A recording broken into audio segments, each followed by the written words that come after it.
सभी लोगों को मेरा आवाज आ रहा है? प्लीज रिप्लाई करिए if you are getting my voice. आज हम लोग बात कर रहे हैं यूपी पीजीटी कॉमर्स का लेक्चर नंबर 10 की बात करेंगे। जैसे कि हम लोग आपको बताया था कि हम लोगों ने खंड बा मतलब पार्ट बी हम लोगों ने पिक किया है यूपी पीजीटी कॉमर्स सिलेबस का। ठीक है, तो आप लोगों को कोई भी डाउट हो तो प्लीज बता दीजिएगा, जहां पर भी आपको कोई डाउट लगता है।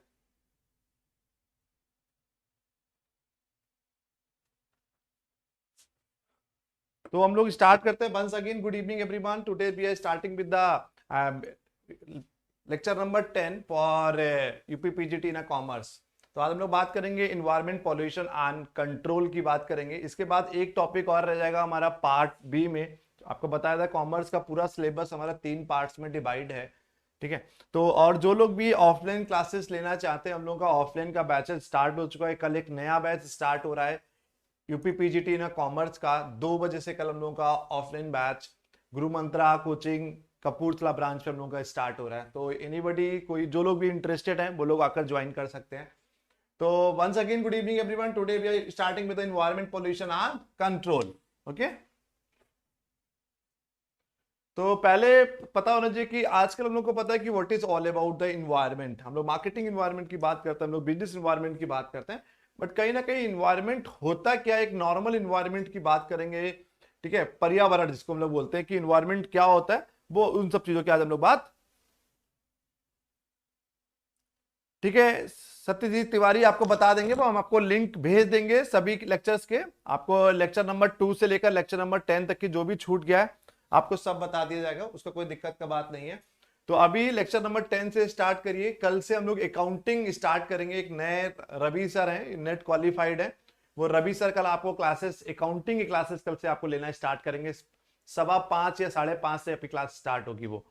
ठीक है, तो आज हम लोग बात करते हैं इन्वायरमेंट पोल्यूशन की। Environment pollution can be defined as any undesirable changes in a physical, chemical और biological characteristics of any components of environment, that is air, water, soil, which can cause harmful effect on the various form of life or property। मतलब environment क्या है, environment pollution क्या है, मतलब पर्यावरण प्रदूषित कैसे होता है, किस किस तरीके से हो सकता है, उन सब चीजों की आज हम लोग बात करेंगे।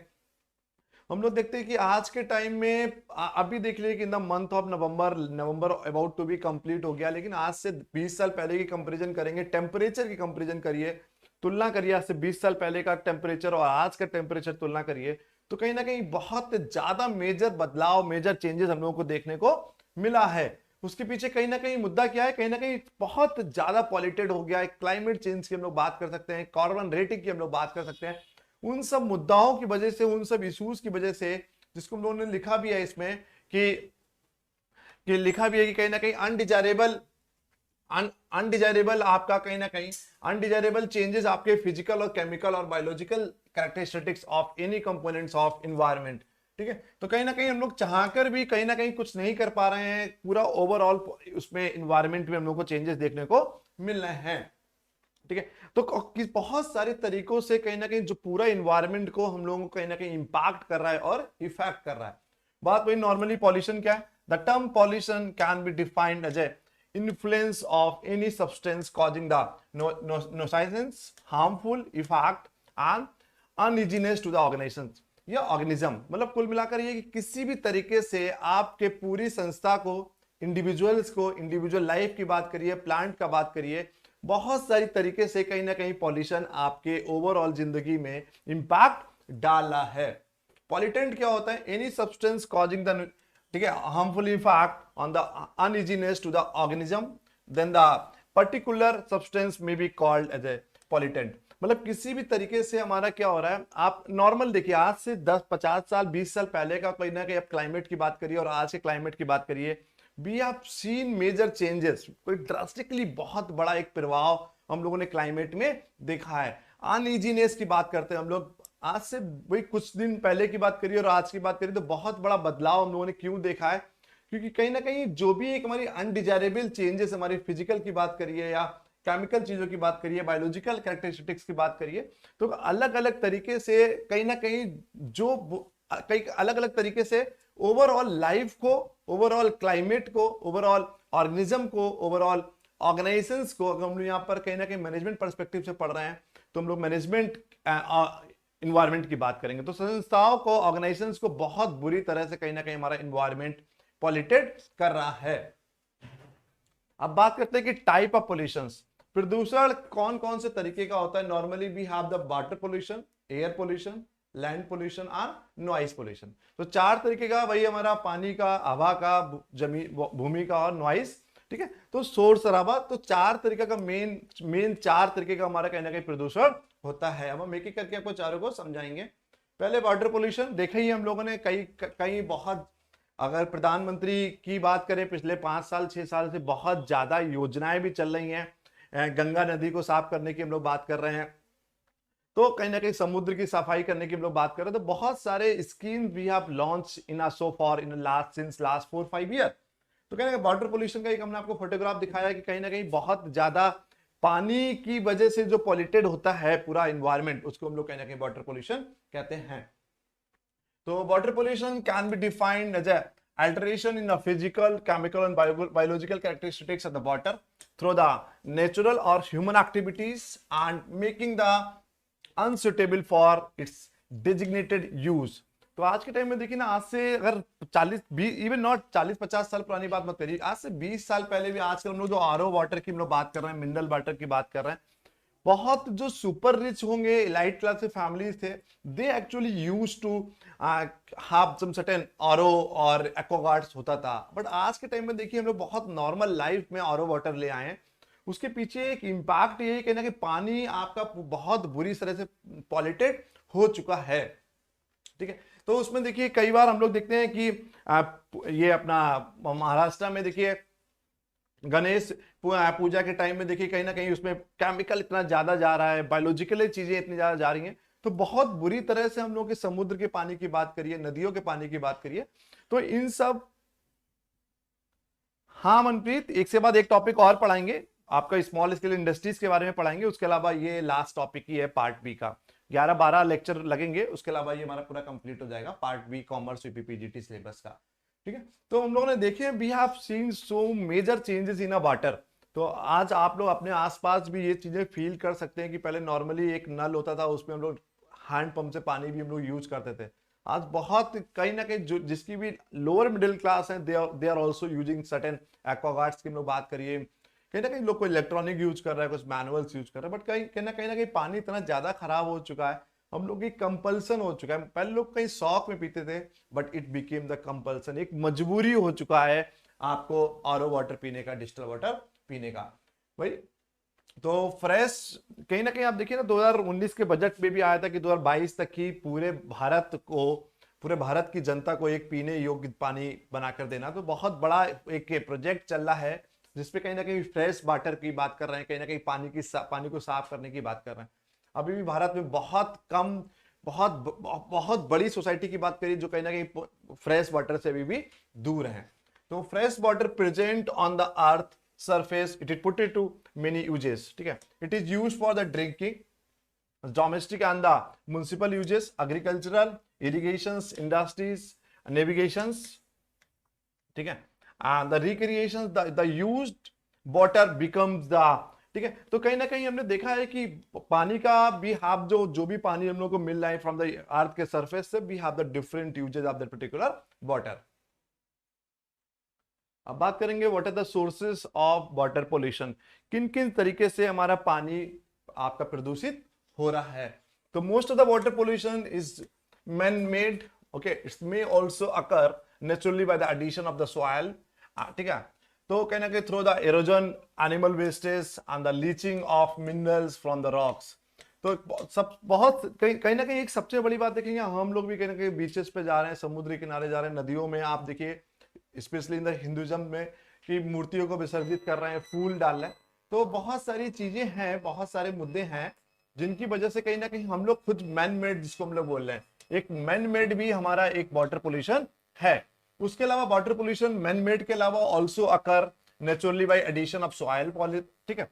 तो आपके पार्टिकल्स, हम लोग मिट्टी के पार्टिकल्स जा रहे हैं, उसमें एनिमल वेस्टेज जा रहा है, उसमें leaching of minerals from the rocks, ठीक है। जो हम लोग बड़ी बड़ी चट्टानों से कहीं ना कहीं जो मिनरल्स निकल रहे हैं उन सब मुद्दों की वजह से भी उन सब एक वो भी एक बहुत बड़ा सोर्सेस है वाटर पोल्यूशन का, ठीक है।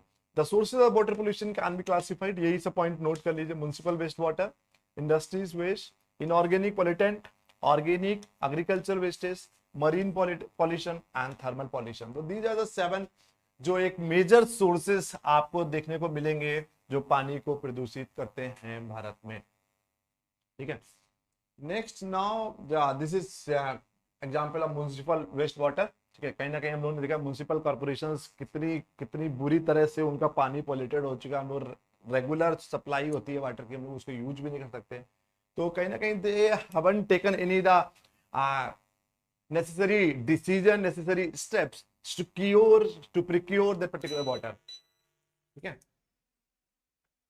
नेक्स्ट हम लोग बात करते हैं इसी में, देखिए पहला तो हमने आपको बता दिया था ये आपका म्युनिसिपल, उसकी बात कर रहे हैं। सेकंड इंडस्ट्रियल वेस्ट, जो कहीं ना कहीं बड़ी बड़ी इंडस्ट्रीज चल रही, मैन्युफैक्चरिंग कंपनी चल रही, उन इंडस्ट्रीज से जो बर्बाद वाला सामान निकल रहा है, उन इंडस्ट्रीज से जो खराब सामान निकल रहा है, वो भी एक बहुत बड़ा सोर्सेस है वाटर पोल्यूशन का, ठीक है। So the major sources of water pollution is the waste water discharge from the industries and commercial bodies. These industries are chemicals, ठीक है। तो बहुत सारी फूड प्रोसेसिंग इंडस्ट्रीज की बात करिए, टेक्सटाइल इंडस्ट्रीज की बात करिए, पेपर इंडस्ट्रीज की बात करिए, they discharge several organic and inorganic pollutant. They prove the highly toxic to the living beings. तो कहना कि बहुत बहुत बड़ा एक मुद्दा है, जो भी एक केमिकल इंडस्ट्रीज हो गई, फूड प्रोसेसिंग इंडस्ट्रीज हो गई, टेक्सटाइल इंडस्ट्रीज हो गई, पेपर इंडस्ट्रीज हो गई, इन सबसे भी जो एक पानी डिस्चार्ज हो रहा है, वो भी पानी कहीं ना कहीं जाके नदियों में और समुद्रों में जाके पानी गिर रहा है। तो पूरा कहीं ना कहीं सब कुछ कनेक्टेड है। तो कहीं ना कहीं एक इंडस्ट्री से जो पानी डिस्चार्ज होता है, वो भी बहुत बड़ा एक सोर्सेस है आपका वाटर पोल्यूशन का। नेक्स्ट हम लोग बात करते हैं इंडस्ट्रियल वेस्ट का, हमने आपको एग्जाम्पल अभी बताया ही है, ठीक है। Inorganic pollutant, and they include the fine particles of different metals, chlorides, sulfate, oxide of the irons, ठीक है, तो cadmium, acid and the alkalis। तो ऐसे बहुत सारे इनऑर्गेनिक पॉल्यूटेंट की वजह से भी हमारा कहने के वाटर पॉल्यूटेंट होता है।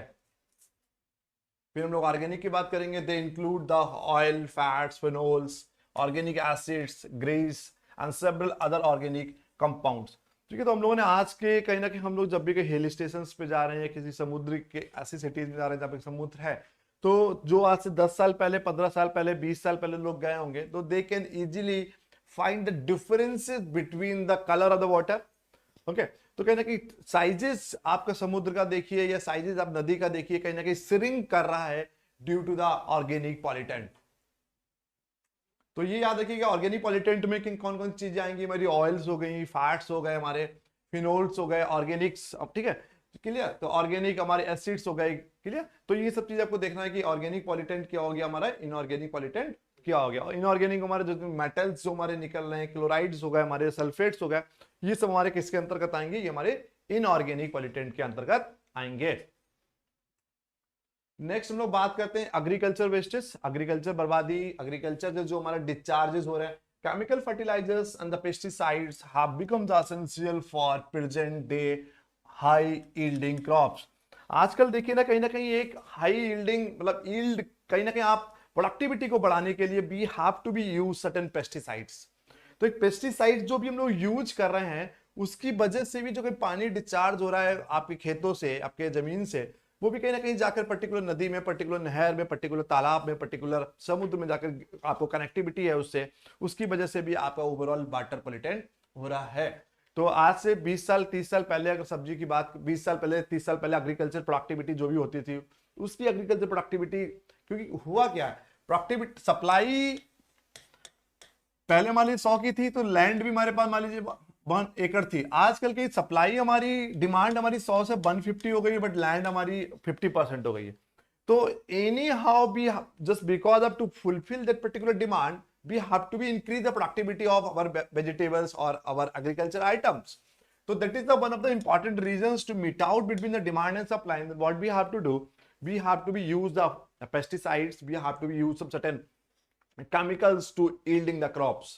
तो एक yielding the crop, भाई ये पेस्टिसाइड यूज करके, केमिकल फर्टिलाइजर्स यूज करके एक बहुत ज्यादा आपका एग्रीकल्चर वेस्टेज की वजह से भी आपका वाटर पॉल्यूशन हो रहा है। Consequently they have become a potential sources of water pollution. बहुत बड़ा एक सोर्सेज है हमारा वाटर पोल्यूशन का एग्रीकल्चर वेस्टेज। तो भाई सेम चीज लिखा है, these fertilisers contain the major plant nutrient mainly the nitrogen, ठीक है, फास्फोरस एंड पोटेशियम, ठीक है। तो ये पॉइंट नोट कर लीजिएगा कि यही क्वेश्चन ऐसे ही आता है यूपी पीजीटी कॉमर्स में कि पर्टिकुलर एग्रीकल्चर वेस्टेज से क्या क्या चीजें, major plants nutrients mainly nitrogen, phosphorus and potassium. आगे हम लोग उसी के सिलसिले में बात करेंगे कि excess fertilisers may reach the ground water by leaching और may be mix with the surface water और रिवर्स, ठीक है, lakes and ponds by run off and drainage. तो ये कहीं ना कहीं एग्रीकल्चर वेस्टेज भी एक बहुत बड़ा एक सोर्सेस है हमारा पानी को प्रदूषित करने का। फिर मरीन पोल्यूशन, पता ही है मरीन पोल्यूशन भाई, oceans are the final sink of all natural and the, ठीक है, man made pollutants. Rivers discharge their pollutant into the sea. The sewage and the garbage of coastal cities are also dumped into the sea. The other sources include discharge of oil, grease, detergents and the radioactives.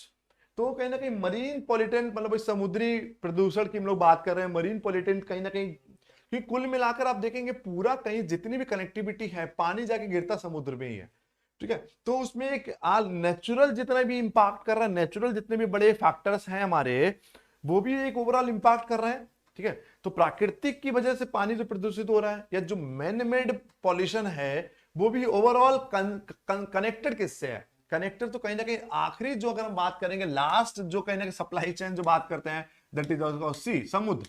तो एक बहुत बड़ा एक जरिया, एक बहुत बड़ा sources है हमारा marine pollution also water pollution का। Next, we are thermal pollution. Thermal pollution of water is caused by the rise in the temperatures of water. The main source of thermal pollution, जैसे जैसे पानी का temperature बढ़ेगा उसकी वजह से भी कहीं ना कहीं आपका पॉल्यूशन बढ़ेगा। The main sources of thermal pollutions are the thermal और न्यूक्लियर पावर प्लांट। आजकल देखिए न्यूक्लियर एनर्जी की बात कर रहे हैं, न्यूक्लियर्स में बहुत ज्यादा काम कर रहे हैं, थर्मल पावर्स बहुत ज्यादा हो गए हैं। उन सब से जो कहीं ना कहीं जो सबसे बड़े जो सोर्सेज हैं हमारे थर्मल उसके वाटर पॉल्यूशन के अंतर्गत जो थर्मल पॉल्यूशन है उसमें कौन कौन सा है? जो हमारे एक न्यूक्लियर पावर प्लांट से या थर्मल पावर प्लांट से उनसे जो वेस्टेज हो रहा है, उनसे जो पानी डिस्चार्ज हो रहा है जिसका टेम्परेचर बहुत ज्यादा होता है, that is also one of the major reason, major sources of water pollution. इसी के आगे देखिए लिखा द पावर जनरेटिंग, ठीक है, the power generating plant use water as a coolant and release hot water into the original sources. Sudden rise in the temperature kills fish and the other aquatic animals. Automatically सीधी सी बात है, जब आपका गर्म पानी आपको कहीं ना कहीं जो पावर जनरेटिंग वाले जो हमारे थर्मल पावर के बहुत बड़े प्लांट लगे हैं वो कहीं ना कहीं हॉट वाटर को कहीं ना कहीं डिस्चार्ज कर रहे हैं, उससे जितने भी हमारे समुद्री जीव जीवित हैं, समुद्री हमारे एनिमल्स हो गए हमारे, ठीक है, तो हमारी फिशेस की हम लोग बात करिए, एक्वाटिक जितने भी एनिमल्स हैं उनको कहीं ना कहीं बहुत बड़ा एक इम्पैक्ट डालते हैं। ये तो हो गया हमारा वाटर पोल्यूशन का, पानी वाला प्रदूषण किस किस तरीके से हो सकता है उन सब चीजों की हम लोगों ने बात कर लिया, जिसमें हमने थर्मल की बात किया, इनऑर्गेनिक की बात किया, ऑर्गेनिक की बात करी, या इंडस्ट्रियल्स की हम लोगों ने बात किया, एग्रीकल्चर की हम लोगों ने बात किया, ठीक है। नेक्स्ट हमारा उसी में सेकेंड है एयर पॉल्यूशन, ठीक है। एयर पॉल्यूशन में बताइए आपका photo itself refracting what is all about the air pollution. बहुत बहुत कॉमन टॉपिक है, बहुत आपको पीपीटी शेयर कर देंगे, उससे आपको समझ में आ जाएगा what are the point which is actually you have to be note down. कुछ कुछ पॉइंट वो आप नोट डाउन कर लीजिएगा कि बहुत कॉमन है, बहुत सिंपल टॉपिक है ये, ठीक है। तो एयर पॉल्यूशन में we are further describing what is all about the air pollution. Air pollution क्या होता है? तो air pollution is the introduction of chemicals, particulate matters or biological material that causes harm or discomfort to the humans or other living organisms and causes the damage to the natural environment or built environment into the atmosphere. तो भाई ना कि एक substance in the air, a substance in the air that can cause harm to the humans and the environment is known as the air pollutant, ठीक है। तो कहीं ना कहीं जो हमने सब्सटेंस चेंजेस हम लोगों ने देखे हैं पुराना एयर में और आज के एयर में, उसी को substance in the air that can causes the harm to the humans and the environment is known as the air pollutant. ठीक है। तो whatever the substance we are able to fetch out, जो हम लोग substance को fetch out कर रहे हैं, जिनको हम रिकॉग्नाइज कर रहे हैं, वो कहीं ना कहीं डायरेक्टली ह्यूमन को इम्पैक्ट कर रहे हैं, इन्वायरमेंट को इम्पैक्ट कर रहे हैं। तो एयर पॉल्यूशन समझ में आ गया कि हवा में कहीं ना कहीं बहुत ज्यादा पॉल्यूटेड हो गई है। आप नवंबर लास्ट इवन दिसंबर में भी देखिए ना कि जो वैसे नॉर्मली अक्टूबर नवंबर दिसंबर जनवरी फरवरी तक हमारा विंटर का सीजन रहता है, तो टेम्परेचर गर्मियों में देखिए बढ़ गया है, सर्दियों में कहीं ना कहीं कम होना चाहिए, लेकिन सर्दियों में भी आजकल अगर एवरेज हम लोग 365 डेज का निकालेंगे टेम्परेचर, 10 साल पहले 20 पिछले ट्रेंड एनालिसिस करें 5 डिकेड का, तो day by day year by year it's increasing. तो कहीं ना कहीं आपका जो एयर पॉल्यूशन एक बहुत बड़ा एक सोर्सेस है, एक बहुत बड़ा एक रीजन है जो एक टेम्परेचर को इंक्रीज करके रखा हुआ है decade by decade, year by year and day by day. What are the causes of air pollution, कौन कौन से मेजर कारण हैं, कौन कौन से मेजर जरिया है जिससे हमारा एयर पोल्यूशन होता है। पहला बहुत सिंपल है, इसको नोट कर लीजिएगा, कार्बन डाइऑक्साइड। जो लोग साइंस बैकग्राउंड के नहीं है, carbon dioxide this happens because of deforestation and fossil the fuel burning. ठीक है। तो आजकल देखिए ना, आपका फॉरेस्ट को भी हम लोग डिफॉरेस्टेशन कर रहे हैं, डिफॉरेस्ट कर रहे हैं, तो उसकी वजह से भी कहीं ना कहीं एयर पॉल्यूटेड हो रहा है हमारा। फॉसिल फ्यूल बर्निंग की बात कर रहे हैं हम लोग, ठीक है। तो उन सब चीजों की वजह से कहीं ना कहीं हमारा पॉल्यूशन, एयर पॉल्यूशन हमारा हो रहा है। सल्फर डाइऑक्साइड की बात करेंगे, due to the burning of sulphur containing the compound of fossil fuels. तो फॉसिल फ्यूल्स को हम लोग जला रहे हैं, ठीक है। तो जो कहीं ना कहीं हमारे जो सल्फर जिन जिन कंपाउंड्स में हमारा सल्फर है, तो उसकी वजह से हमारा सल्फर डाइऑक्साइड कहीं ना कहीं, एक सल्फर डाइऑक्साइड भी डायरेक्टली हमारा एयर पॉल्यूटेड करता ही है, पता ही है। तो सल्फर डाइऑक्साइड वही आगे लिखा है, due to the burning of sulphur containing the compounds of fossil fuels. भाई थर्ड हो गया सल्फर, पहले सल्फर डाइऑक्साइड है, ये नेक्स्ट हो गया सल्फर ऑक्साइड। ठीक है। सल्फर ऑक्साइड में कि इट्स वेरी, हम लोग पता है it's very dangerous to human at a high concentration, and sulphur in the atmosphere it's responsible for acid rain. हम लोग बोलते हैं कि मतलब तेजाब का बारिश हो रहा है, तो आज के टाइम में वो एसिड रेन की बात हम लोग जब करते हैं, तो एसिड रेन के पीछे जो सबसे बड़ा मुद्दा है, सबसे बड़ा एक कारण है, वो क्या है? Sulphur oxide. बहुत ज्यादा खतरनाक चीज होता है, बहुत ज्यादा डेंजरस है, it's very dangerous to the human at a high concentration. तो इसीलिए इन्हीं सब चीजों को रेगुलेट करने के लिए भी कहीं ना कहीं हम लोग क्लाइमेट चेंज की, देखिए ना आज के टाइम में पूरी दुनिया की बात करिए, UNCTAD की बात करिए, आप WTO का बात करिए, या जो बड़ी बड़ी ब्रिक्स की समिट होती है, ठीक है, यूरोपियन यूनियंस की बात करिए, G20 की बात करिए, G7 का बात करिए, तो जितने बड़े भी इंस्टीट्यूशनल ऑर्गेनाइजेशंस हैं बड़े बड़े, पूरे दुनिया की चिंता है, केवल भारत की चिंता नहीं है, पूरे दुनिया कहीं ना कहीं एक पूरा होल वर्ल्ड कहीं ना कहीं ग्लोबल टेंशन जिसको बोलते हैं, global tension is called climate change. तो क्लाइमेट चेंज बहुत सारे मुद्दाओं की वजह से, बहुत सारे कारणों की वजह से दिन पर दिन क्लाइमेट चेंज एक बहुत बुरी स्थिति में जाता जा रहा है। और क्लाइमेट चेंज से हम लोगों को, इसीलिए देखिए हर स्टेट गवर्नमेंट की बात करिए, सेंट्रल गवर्नमेंट की बात करिए, they are investing the huge amount on the to recover from the air pollution, to recover from the water pollution, to recover from the soil pollution। तो कॉजेज ऑफ एयर पोल्यूशन में carbon dioxide की हमने बात किया, sulphur dioxide की हमने बात किया, और सल्फर ऑक्साइड की हमने बात किया। उसमें कॉन्सिक्वेंसेस ऑफ एयर पोल्यूशन, ये बहुत डिटेल में नहीं जाना है कि what are the consequences of air pollution. तो फिर भी CO2 is a good transmitter of sunlight, पता ही नहीं कि जो हमारा CO2 है, CO2 is a good transmitter of the sunlight, but it is also partially restricted. It is also partially restricted. ठीक है। Infrared radiation going back from the earth into the space, which produce the so-called greenhouse effect that prevent a drastic cooling of the earth during the night। ठीक है। तो consequences air pollution के बहुत ज्यादा हैं। CO2 in the atmosphere, that is all about the global warming। पूरा दुनिया आजकल ग्लोबल वार्मिंग से जूझ रहा है ना, तो अगर एटमॉस्फेयर में CO2 जैसे ज्यादा से ज्यादा होगी, तो कहीं ना कहीं आपके लिए वो एक बहुत लॉन्ग रन में बहुत ज्यादा इंपैक्ट करेगी। तो carbon dioxide is a very good transmitter of the sunlight, but is also partially restricted. infrared radiation going back from the earth into the space, which produce the so-called greenhouse effect। ठीक है, greenhouse effect that prevent a drastic cooling of the earth during the night। ठीक है। तो this is the consequences of air pollution. फिर हम लोग land pollution की बात करेंगे कि लैंड हमारा भूमि जमीन किस किस तरह से पॉल्यूशन हो रही है। ये देखिए भैया आजकल लोग बात करते हैं प्लास्टिक बैंड की बात कर रहे हैं अक्रॉस द ग्लोब। इंडिया में भी कुछ स्टेट हमारा है, हिमाचल का बात करिए, हम लोग यूपी में भी बहुत बार कोशिश कर चुके हैं कि पूरी तरह से प्लास्टिक को हम लोग बैन कर दें, प्लास्टिक का यूज में नहीं लेके आए। बट कहीं ना कहीं due to just because of the low per capita income की बात करेंगे, लो कॉस्टिंग की बात करेंगे, क्योंकि पेपर पैकेजिंग की या आपका हम लोग क्लोथिंग से टेक्सटाइल पैकेजिंग की बात करेंगे, कॉस्टिंग आपके प्रोडक्ट की बढ़ जाती है।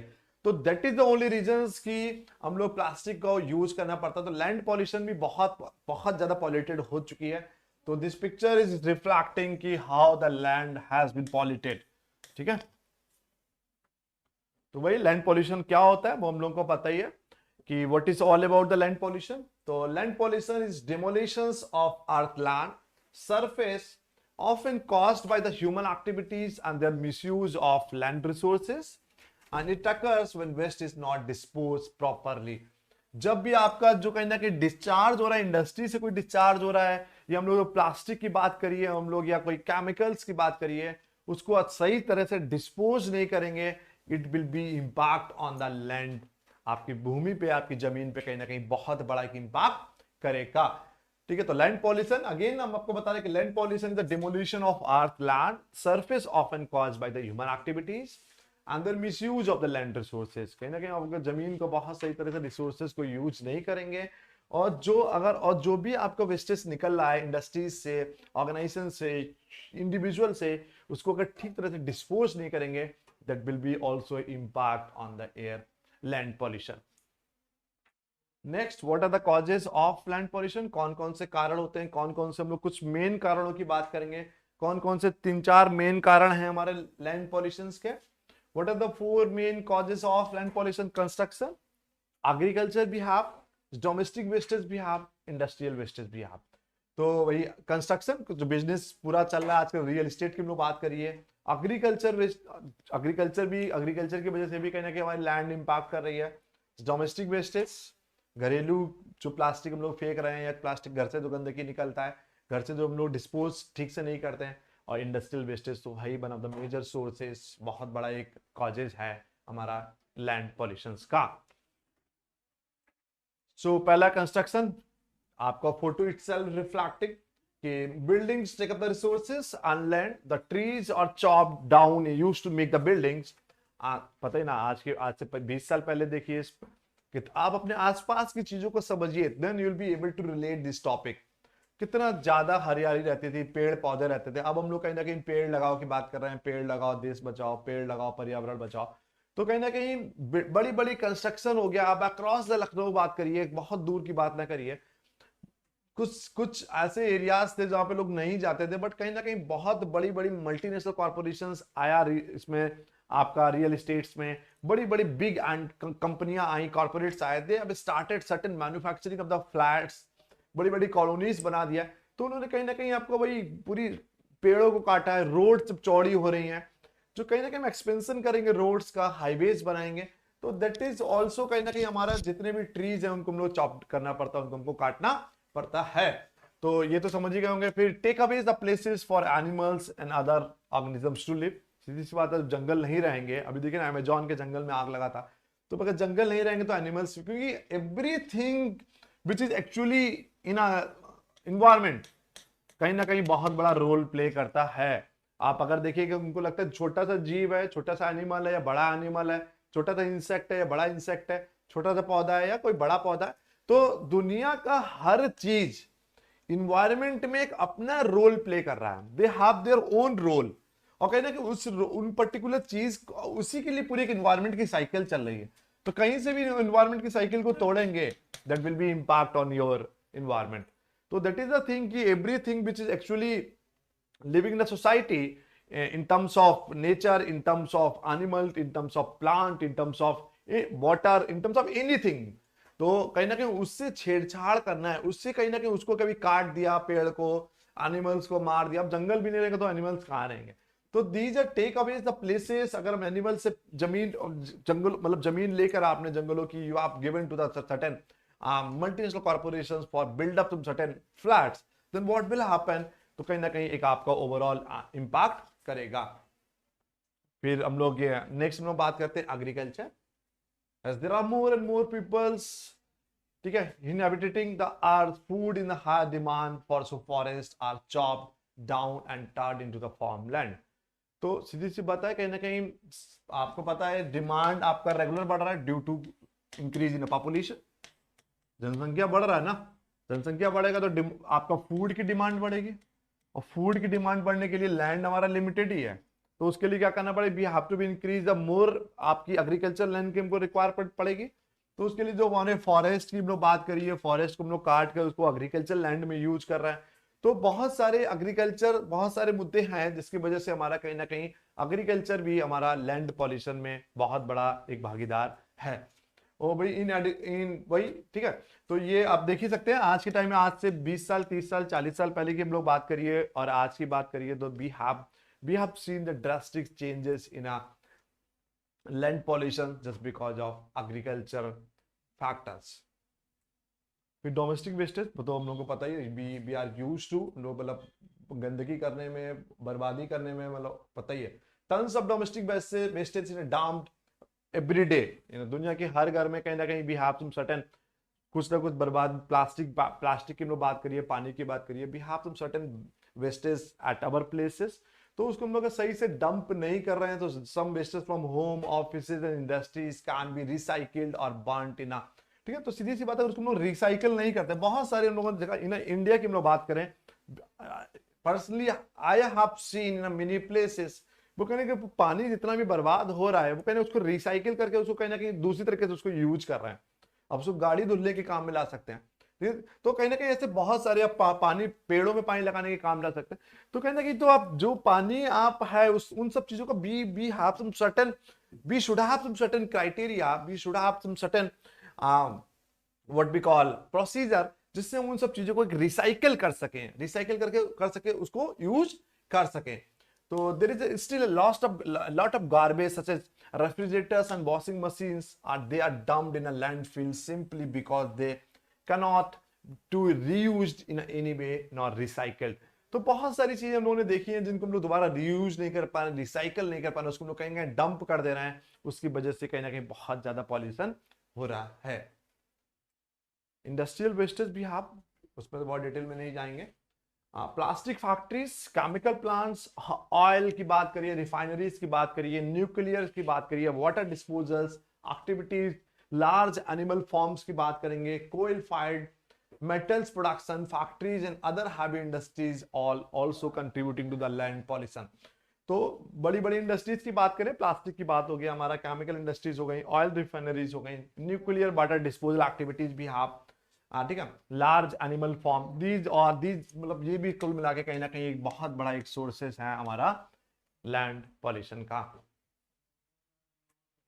नॉइस, थर्ड, नेक्स्ट हम लोग बात करते हैं नॉइस पॉल्यूशन की, ठीक है। तो noise pollution again is excessive and the displeasing humans, animals or machine created environment noise, okay, environment noise that disrupt the activities or balance of human or animal life। ठीक है। तो हम लोग अभी देखिए दीपावली के टाइम में देखिएगा, जितने जिसके घर पे पेट्स थे, डॉगी है या जो भी उनका पर्सनल पेट्स था, तो कहना कि जितना ज्यादा साउंड वाला क्रैकर चलाने के चक्कर में अपने आसपास फील किया होगा। इंडिविजुअल एक्टिविटीज की बात करेंगे, इंडिविजुअल लाइफ की बात करेंगे या एनिमल्स लाइफ की बात करेंगे, they are also disturbing those life. तो noise pollution is excessive displeasing human और एनिमल्स और machine created environmental noise that disrupt the activities or balance of humans or animals life। पता है कहीं ना कहीं, इसीलिए देखिए ना शहरों में 10 बजे के बाद जितने भी डिस्क चल रहे हैं या मैरिज पार्टी चल रही है, तो उनमें आप डीजे बंद है due to certain rules and regulations. Sound become the undesirable when it disturb the normal activities such as barking, sleeping and during the conversations. सीधी सी बात है, रात के 11 बजे 12 बजे आप डीजे आपके घर के पास में चलाएगा, तो दैट इज ऑल्सो कहीं ना कहीं आपको डिस्टर्ब करेगा, आपकी स्लीपिंग में डिस्टर्ब करेगा, आपका काम कुछ कर रहा है उसमें डिस्टर्ब करेगा, या कोई during certain conversations you are requiring, which is also आपकी इंपैक्ट करता ही है। तो WHO क्या कहता है? WHO stated that noise must be recognised as a major threat to the human well being.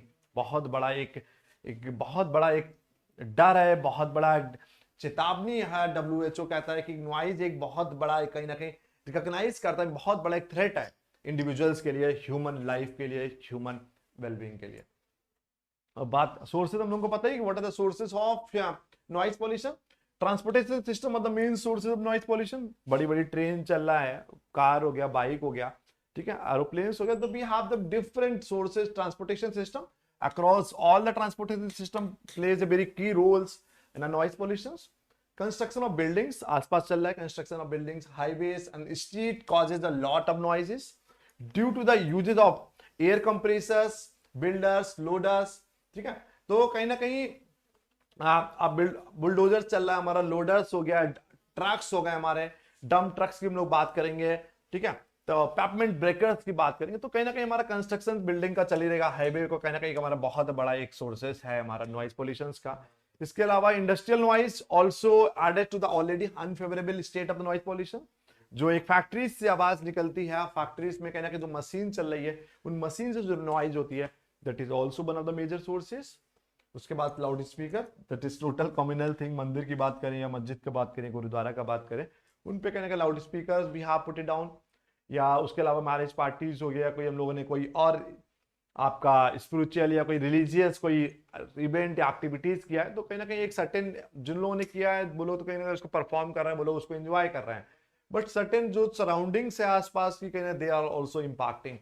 तो loud speakers, plumbing, boilers, generations, air conditioners, fans and the vacuum cleaners add to the existing noise quality. अभी fact क्या होता है? According to the US EPA, there are direct link between the noise and the health. Although the noise pollution adversely affect the lives of millions of people. आपने क्या तो है, लेकिन बहुत बड़ा एक इम्पैक्ट करता है लोगों की जिंदगी पे नॉइस पोल्यूशन। डायरेक्टली एक रिलेशन है शोर का और इंसान के स्वास्थ्य पे। तो नॉइज डायरेक्ट लिंक और direct relation between the noise and the health. Noise pollution can damage the physiological and psychological health. सीधी सी बात है, आपको साइकोलॉजिकली भी बहुत इंपैक्ट पड़ेगा और आपका कहीं ना कहीं फिजियोलॉजिकल भी एक बहुत बड़ा इंपैक्ट पड़ता है। High blood pressure, stress related illness, sleep disturbance, hearing losses and the productivity losses and the problems related to the noise pollution. तो बहुत बड़ा एक इंपैक्ट करता है हमारा नॉइज पोल्यूशन, ठीक है। It can cause the memory losses, severe depression and the panic attack. हम लोग देखते हैं बहुत बड़ी फैक्ट्रीज में लोग काम करते हैं रेगुलर, बहुत हाई नॉइज में वो लोग काम करते हैं। उन लोग एक certain period of the time के बाद कहीं ना कहीं उनको सुनने में they have some certain problems. Solution बहुत है कि planting the buses and the trees in around the sound generating sources an effective solution for the noise. Regular servicing and turning off the automobiles की हम लोग बात करेंगे। Social awareness programme should be, we can arrange some certain social awareness programme जिससे कहीं ना कहीं noises को हम लोग बचा सकें, ठीक है। Social awareness programme should be taken up to the educate the public about the causes and effect of noise pollution. हम लोग we can arrange some certain social आप कुछ प्रोग्राम्स हम लोग कर सकते हैं जिससे हम लोग अवेयर करें लोगों को।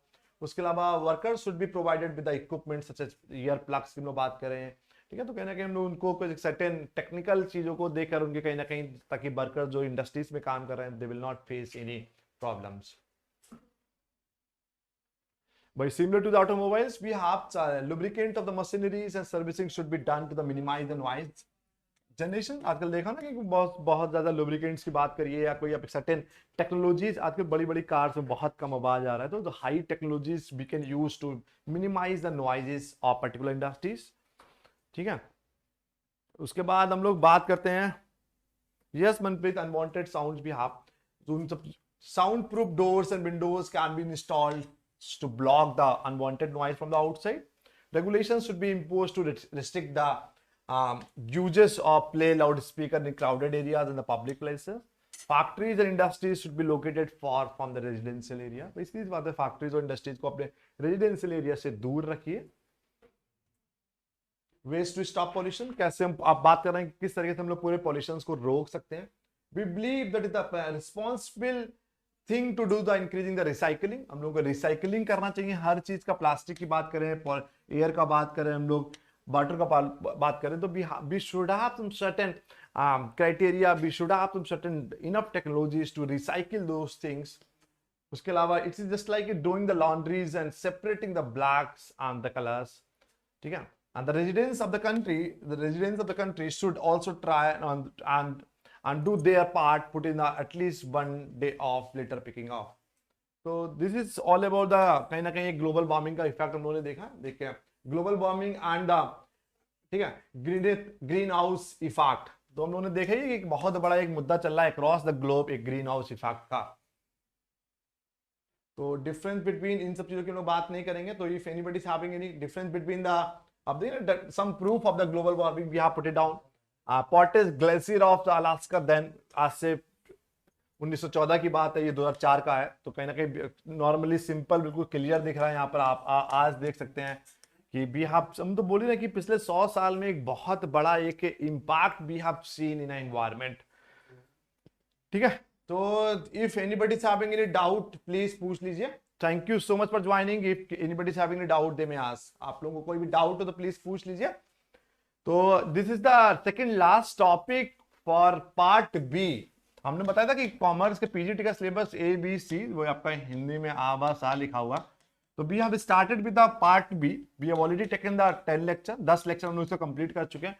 एक लेक्चर और लेंगे तो आपका पार्ट बी कंप्लीट हो जाएगा, theoretical part of the UP PGT ना कॉमर्स। तो once again thank you so much for joining and for the offline classes we have already started the offline classes, और कल से एक नया बैच स्टार्ट हो रहा है 2 बजे, 2 से लेकर 3:30 बजे तक की हमारा ऑफलाइन यूपी पीजीटी कॉमर्स का बैच चलेगा कपूरथला ब्रांच पे। तो जिन लोगों को ऑफलाइन क्लासेस ज्वाइन करना है तो they can come over the at Guru Mantra academy Lucknow and they can join the offline classes. Once again, thank you so much for joining. We will meet together tomorrow at the same time. Thank you.